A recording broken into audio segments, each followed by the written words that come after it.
ukiregea utanikuta. Si namna hiyo? Tuko pamoja watu wa Nyeri. Neko.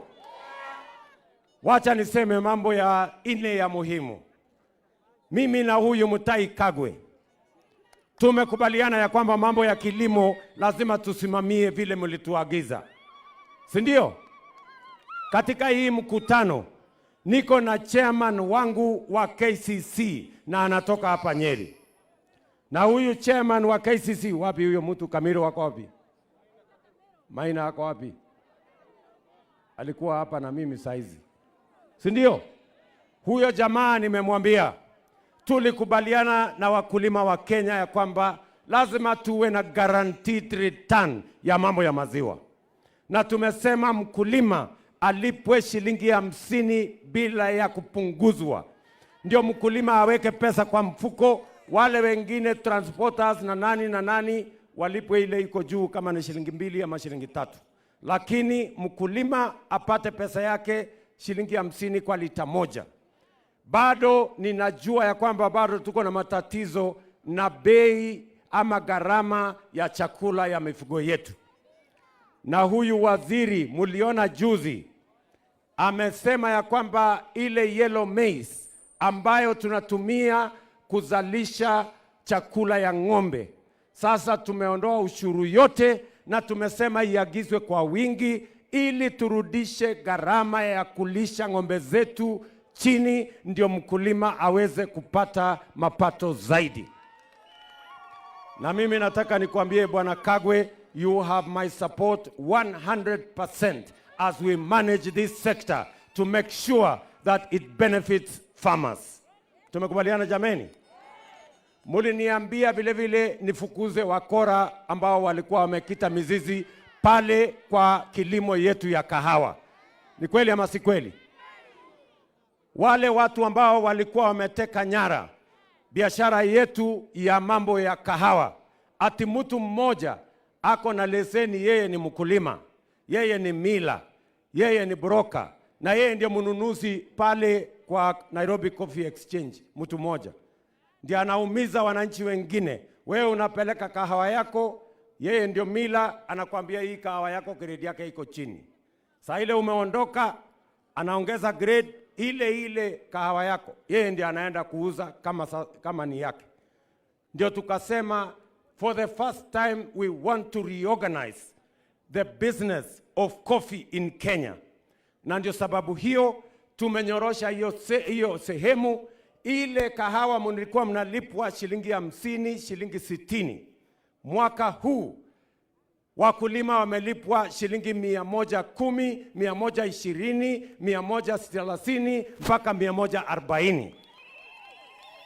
Kwa sababu tumeondoa mabroka na tumewafukuza wale wajanja walikuwa wanaharibu biashara yetu ya kahawa. Na sasa tumeweka mpango maalum ya kuwapatia miche, kwa sababu tunataka kuongeza ile miti ambayo tuko nayo ya kahawa, ndio tuongeze kahawa ifike kiwango chai imefika. And that is my commitment to the people of Kenya, that coffee must pay maybe more than tea going into the future. Watu wa Nyeri tunaelewana jameni? Tuko pamoja? Tuko pamoja? Ndio mimi nasimama hapa mbele yenu leo kusema leo sio siku ya siasa. Kuna siku ya siasa itakuja, kila mtu afae rangi yake, tukutane kwa kiwanja. Saa hizi tunaongea na tunapanga mambo ya maendeleo ya watu wa Kenya. Ni kweli ama si kweli bwana? Na hii kazi mulitupatia. Nyinyi mumetupanga na kazi. Kila mtu ako na kazi yake. MCA ako na kazi yake. Mjumbe ako na kazi yake. Governor ako na yake. Mimi niko na yangu. 2022 nyinyi ndio mtasahihisha, mtatufanyia mtihani.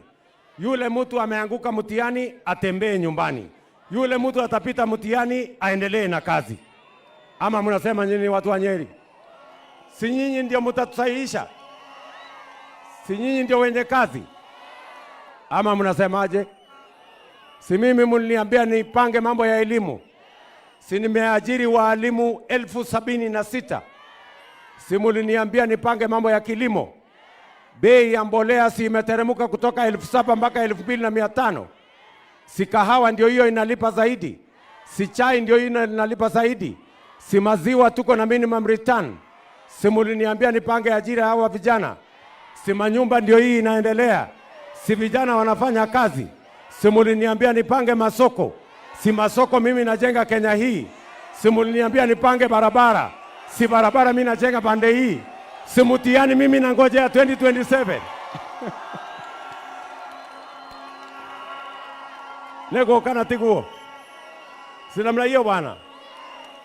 Uongozi si urembo, ni kazi. Si ndio?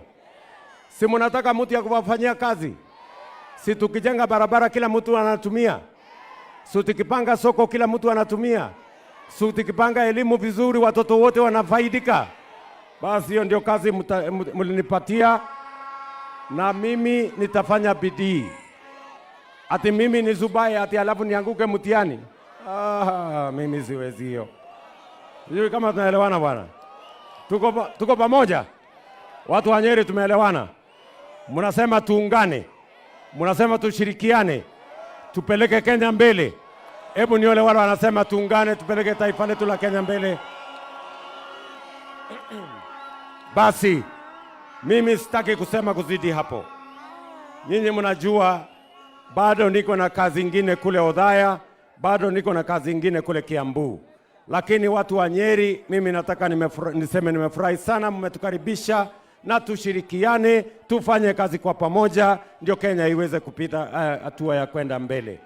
Wacha sasa kwa nafasi kidogo niwaulize viongozi wenzangu waweze kuongea moja moja, na sisi tumekubaliana ya kwamba hakuna siasa.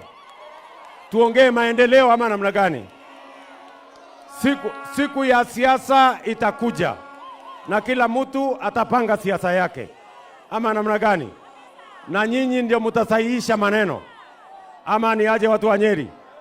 Wacha nimuite naibu wangu, naibu wa rais, Profesa Kithure Kindiki awasalimie. Nyeri oye! Mheshimiwa Rais, nataka nichukue nafasi hii kwanza ni kushukuru kwa vile umetembea hapa kwetu Nyeri. Tunashukuru wewe kwa sababu watu ya Mount Kenya region ni wakulima, ni wanabiashara, ni watu wa kazi. Na ile miradi unatufanyia hapa itasaidia kukuza uchumi wa watu wetu. Ile kazi umefanya ya kusaidia kahawa yetu ipate bei, majani yetu iendelee kupanda bei. Hiyo ndio kitu ya muhimu kwa watu wetu wa Nyeri na watu wa Mount Kenya.